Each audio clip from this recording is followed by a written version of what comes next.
I'm Rachel, 32 years old, and the day I stood frozen in my parents' hallway, listening to them discuss my children changed everything. My mother's voice carried clearly through the kitchen door, casual and cold. The siblings' kids eat first, and hers wait for scraps.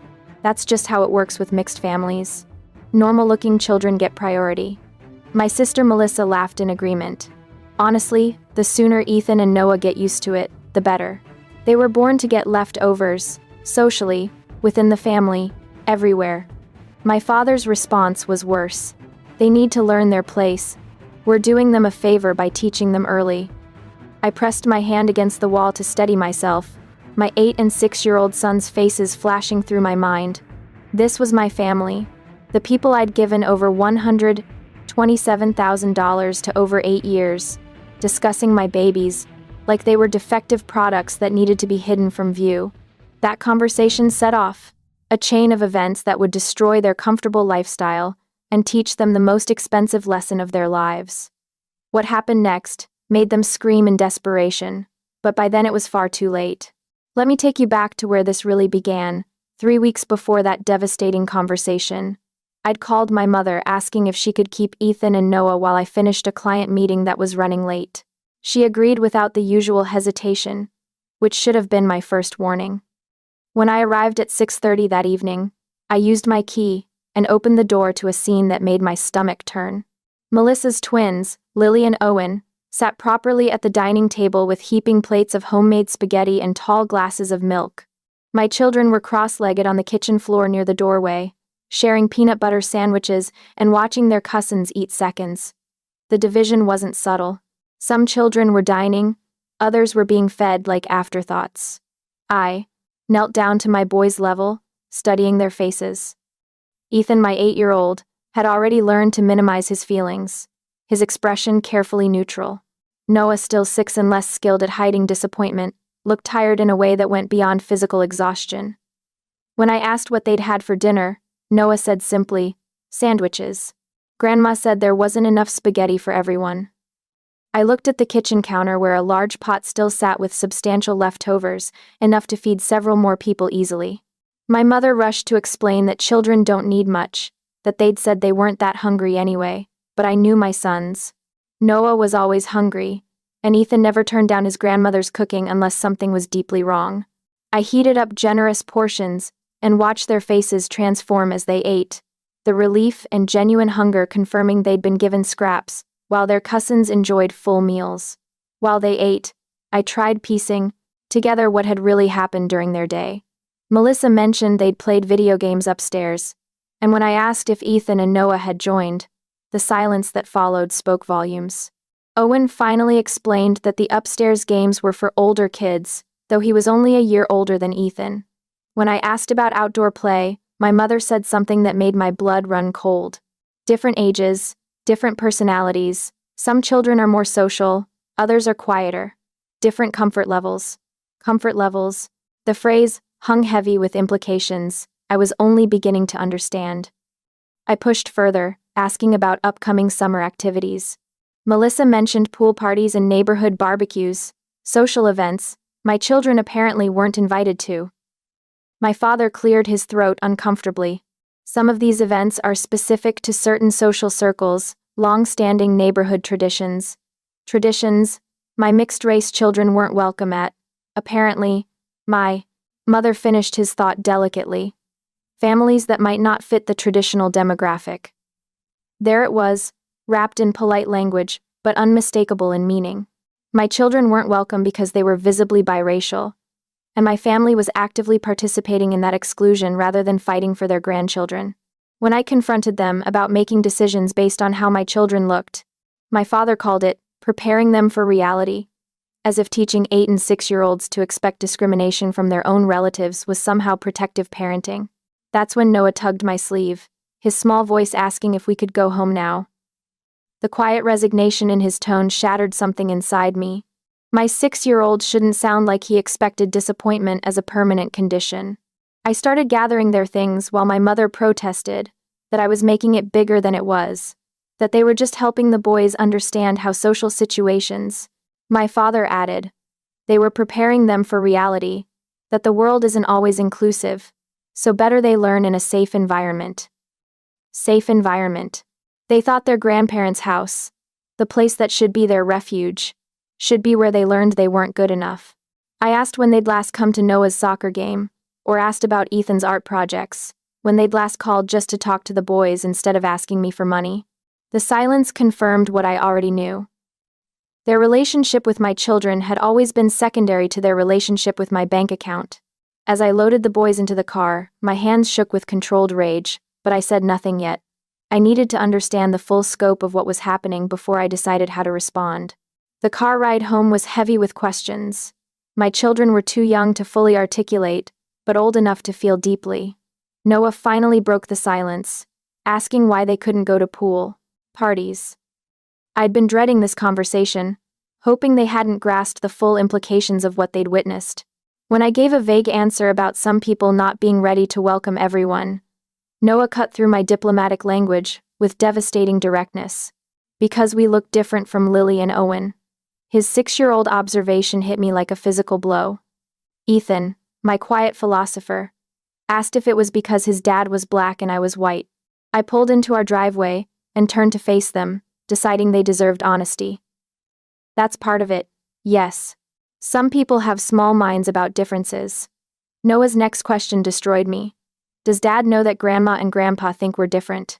I explained that their father knew some people might treat them differently, which is why we worked so hard to make sure they knew how valuable they were. But Ethan's response cut deeper. Grandma and Grandpa are supposed to think we're special too. He was absolutely right. And I had no good answer because the evidence suggested my parents saw my children as complications rather than gifts. When we got inside, Devin took one look at my face and knew something significant had happened. Before I could explain, Ethan walked straight to his father and said with brutal honesty, "Dad, Grandpa says, we can't go to neighborhood parties because people aren't comfortable with mixed kids." I watched Devin's expression cycle through hurt, anger, and something that looked like resigned confirmation. After we got the boys settled, Devin and I had the conversation I'd been avoiding for years. He asked how long I'd known, and I realized with shame that I hadn't known because I'd been too focused on being the good daughter, the reliable sister, the family success story who could afford to help everyone else. Devin admitted he'd suspected for a long time that my family wasn't entirely comfortable with our marriage. He revealed things I'd missed, casual racist comments I'd dismissed, awkward moments I'd rationalized away. My mother had once asked him privately if he was sure he could provide properly for me. My father had suggested we wait several years before having children to make sure we were compatible long-term. Melissa had asked at Noah's 5th birthday party if he worried about raising mixed children in a challenging social environment. Each revelation felt like a small betrayal, moments where my husband had absorbed casual racism without complaint, because he didn't want to force me to choose between him and my family. Devin asked what I wanted to do, and I told him I needed to understand something first. I opened my laptop and pulled up my banking records, something I'd been avoiding because I preferred not to think too hard about money flowing out of our accounts. As the numbers loaded, we both went silent. The last 3 years showed $47,000 in transfers to various family members, mortgage assistance, car payments, emergency medical bills, home repairs, loan repayments. Going back further, revealed and disturbing progression. What started as occasional help had evolved into systematic support. Over 8 years, the total was staggering, $127,000. They'd been living partially on our income while treating our children like second-class citizens. Devin said quietly that we needed to protect our family, our real family. That meant establishing boundaries, prioritizing people who actually loved and respected all 4 of us, and teaching our boys they didn't have to accept less than they deserved from anyone, including relatives. I felt something shift inside me. The desperate need to maintain family peace was being replaced by a fiercer need to protect my children from people who saw them as problems to be managed. The next morning, I called in a personal day and sat at my kitchen table with a legal pad, systematically reviewing 8 years of financial decisions. I'd never analyzed as a pattern. My phone rang around 10. My mother, calling to smooth things over with careful non-apologies. If we said something that seemed hurtful, That wasn't our intention. Not we were wrong or we're sorry. Just if I'd misunderstood their perfectly reasonable position. I made a decision then that would prove crucial. Instead of arguing, I told her she was probably right, that I was just tired and reading too much into things. She sounded relieved, saying she knew I'd come around, that I was always so reasonable. Reasonable, code for manageable. I told her I'd stop by later to apologize for overreacting. She was delighted, mentioning Melissa would be there too, so we could clear the air. I drove to their house around noon, but parked down the street instead of in the driveway. Using my key, I entered through the back door, moving quietly through the mudroom toward voices in the kitchen. What I heard next made my blood freeze and changed everything forever. Melissa's voice carried clearly through the house. I can't believe she made such a drama out of nothing, acting like we're monsters because we're realistic about social situations. My father agreed that the boys needed to understand how the world works, that it was better they learn now than get their hopes up. My mother added that I'd always been idealistic, thinking love conquers everything. But that wasn't realistic with mixed children. Then Melissa said something that made me grip the doorframe. My kids' friends from school were going to be at that pool party. I can't have them asking uncomfortable questions about why Ethan and Noah look nothing like the rest of our family. My mother sighed in agreement. It puts us in awkward positions. The neighbors already notice. Melissa asked what they said, and my mother replied casually, "Oh, the usual concerns, whether Rachel knew what she was getting into, whether those boys will have behavioral issues as they get older. People worry about mixed children having identity problems." My father's next words confirmed their priorities. At least we don't have to worry about Rachel staying mad long term. She always comes back when we need her, especially for money matters. She's too soft-hearted. My mother laughed. Remember when she was upset about the car loan? She got over it and ended up covering the insurance too. Rachel's our safety net, Melissa added. She might pout for a week, but she'll be back with her checkbook. Then came the words that would be burned into my memory forever. My mother said casually, as if discussing the weather, "The thing is, the siblings' kids eat first and hers wait for scraps. That's just how it has to be with mixed families. The normal-looking children get priority." Melissa agreed enthusiastically. Honestly, the sooner Ethan and Noah get used to it, the better. They were born to get leftovers. Socially, within the family, everywhere. It's just reality. My father added matter of factly. They need to learn their place. We're doing them a favor by teaching them early. I stood in that hallway, listening to my family discuss my children, like they were defective products. Not grandchildren to be protected and celebrated, but embarrassments to be managed and minimized. That's when the last piece of my old self died, and something harder was born.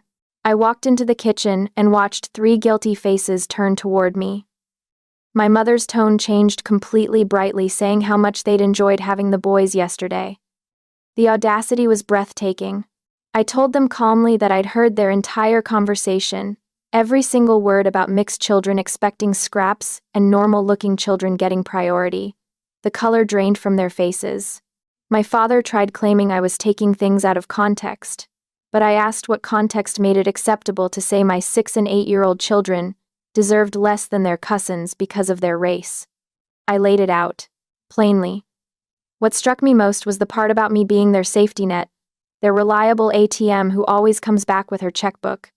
My mother protested that family helps each other, and I agreed completely. But I added that family also loves and protects each other's children. They don't teach those children to expect discrimination from their own relatives. I told them I was giving them time to think about what they'd said, about whether they could live with treating my children as less worthy than Melissa's, about whether their financial comfort was worth more than their grandchildren's emotional well-being. Over the next week, I made phone calls that would fundamentally alter their lifestyle. My accountant analyzed 8 years of financial support and confirmed $127,000 in documented assistance. She recommended immediate cessation of support, noting I was subsidizing other adults' lifestyles at the expense of my own family's long-term security. A family lawyer confirmed I had no legal obligation to continue voluntary support. Then I began the systematic dismantling of their financial safety net. I called the mortgage company, where I was listed as co-borrower, and initiated the process to remove myself. I canceled all automatic transfers, the mortgage assistance, emergency fund contributions, insurance payments, all of it stopped. I called Melissa's auto lender and ensured no refinancing could occur without my explicit written consent. By afternoon, I'd removed myself from their financial ecosystem, while giving them enough time to understand what was happening and make alternative arrangements. The first call came that evening. My father, claiming there was a banking error with the mortgage assistance.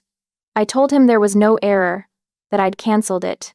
When he asked why, I said because I was no longer comfortable subsidizing people who thought my children deserved less than their cousins.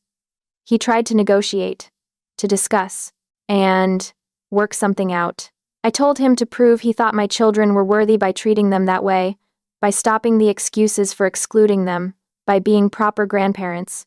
He called me unreasonable. I said I was being a mother. 20 minutes later, Melissa called, panicking about the mortgage. When she claimed they depended on that money, I reminded her they shouldn't have spent an hour discussing how my children were social liabilities who needed to learn their place. She tried calling it a misunderstanding, but I corrected her with exact quotes. I gave them 90 days to figure out how to live on their actual incomes, adding that if they could convince me they genuinely wanted my children in their lives, not my money, but my children, then we could rebuild a relationship. The next 3 weeks were a masterclass in watching people reveal their true priorities. My mother called crying, explaining they'd structured their budget around my assistance and couldn't possibly manage without it. When I suggested downsizing to a home they could actually afford, she accused me of being vindictive and cruel. Melissa called multiple times, alternating between anger and desperation. Her car payment of $389 monthly represented nearly a quarter of her part-time boutique salary, and she blamed me for ruining her credit score, as if her financial planning was my responsibility. My father showed up unannounced, trying to reason with me. But when I asked him to explain what he'd meant about my children learning their place, he couldn't answer in a way that didn't sound racist, because it was racist. When he finally admitted maybe they'd been insensitive, he immediately pivoted to asking about restoring financial support. The fact that his first concern was money told me everything about his priorities. By week 4, the desperation was setting in. My parents had listed their house for sale. Melissa was working additional hours and searching for a second job. The comfortable lifestyle I'd unknowingly subsidized was crumbling. That's when they tried a different strategy. My mother proposed regular family dinners where everyone would be treated equally, but then immediately asked if I could help with essential expenses, just the mortgage, so they wouldn't lose the house. The performance of change in exchange for continued financial support. I told her I'd learned that when someone shows you who they are, you should believe them. Everything since the overheard conversation had been them trying to minimize that reality so they could keep my money. 6 months later, Devin showed me a text from my father asking to meet for coffee, just the two of them, saying he wanted to apologize properly. This was unprecedented. In 8 years of marriage, my father had never initiated one-on-one time with Devin. When Devin came home from that meeting, he told me my father had actually apologized, not just expressed regret that Devin was offended, but genuinely apologized for treating him like an outsider, for making assumptions about our children, for participating in conversations about whether they belonged in family activities. Devin thought he was scared because they'd lost the house, were renting a small apartment. Melissa was working 2 jobs, and had to sell her car. They were learning what their lives looked like without my financial support. But Devin also thought my father seemed genuinely different, asking about Ethan's art projects and Noah's soccer season with real interest. That evening, my mother called to tell me they were in family counseling, learning about unconscious bias and how their behavior had affected us. For the first time, she sounded genuine rather than strategic. She said she didn't expect immediate forgiveness, but wanted me to know they were working to become the kind of grandparents Ethan and Noah deserved. I stopped her and said something crucial. The money was never coming back, regardless of what changes they made. She said she understood that the family had to learn to live within their means, and it was their responsibility, not mine. It was the first time I'd ever heard her acknowledge that. 3 months later, we had our first family dinner in almost a year, not at their house since they didn't have space in their small apartment, but at a restaurant where everyone paid for their own meals. I watched carefully as my parents interacted with all 4 grandchildren. They asked Ethan about his latest art project and actually listened. They cheered when Noah described his soccer team's winning streak. They included both boys equally in conversations and activities. It wasn't perfect. Years of learned behavior don't disappear overnight, but it was different, better. After dinner, my mother pulled me aside and said, "Losing my financial support was the best thing that could have happened, because it forced them to examine why they were willing to risk losing us, made them realize they'd been prioritizing comfort over family, money over love." I searched her face for manipulation and found genuine remorse instead. On the drive home, Noah asked if Grandma and Grandpa were different now. I asked what he thought, and he said they seemed like they were trying, that Grandpa had asked about his science project and actually listened. Noah said it felt like maybe they wanted to know them, not just see them. Ethan nodded in agreement. Marcus took my hand and asked if I had any regrets about how I'd handled it. I thought about the house my parents lost, the financial stress, the year of estrangement. Then I thought about my children, who were learning they didn't have to accept less than they deserved from anyone. I said I had no regrets, not a single one. If this story resonated with you, share your thoughts in the comments, and subscribe for more stories about protecting your family and setting boundaries. Sometimes, the most loving thing you can do is refuse to enable behavior that hurts the people you care about most. Remember, you teach people how to treat you and your family, so never accept less than full respect and inclusion for your children.